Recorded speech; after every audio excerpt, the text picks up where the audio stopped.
Durant 3 jours, les participants à ce dialogue national vont notamment développer un narratif commun, un plan d'action et des mesures d'accompagnement de la société civile pour un plaidoyer efficace au niveau national, régional qu'international. Le coordonnateur du comité de pilotage, Maître Patient Bachombe, a dans son mot de circonstance invité les participants à dire non aux ressources qui tuent.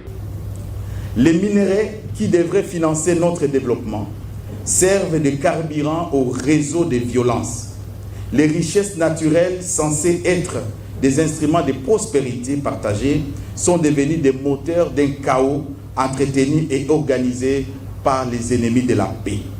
Face à cette situation, nous avons levé l'option de ne pas rester spectateurs.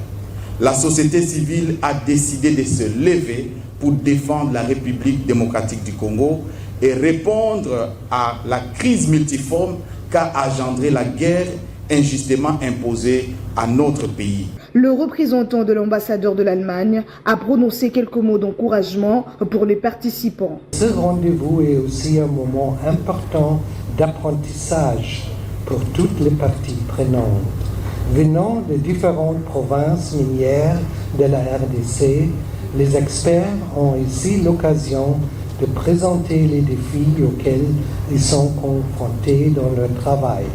C'est donc une grande opportunité pour continuer à agir ensemble dans une perspective constructive et de dialogue pour ne pas tomber dans des critiques qui seraient stériles dans cette situation.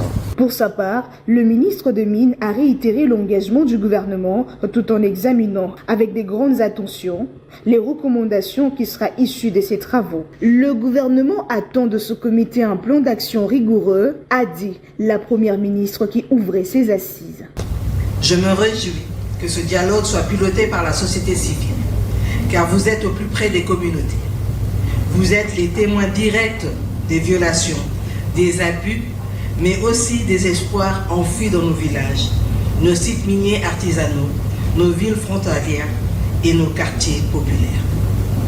Je vous encourage, chers acteurs de la société civile, à jouer pleinement votre rôle en vigie, de force de proposition, mais aussi de catalyseur de solidarité nationale.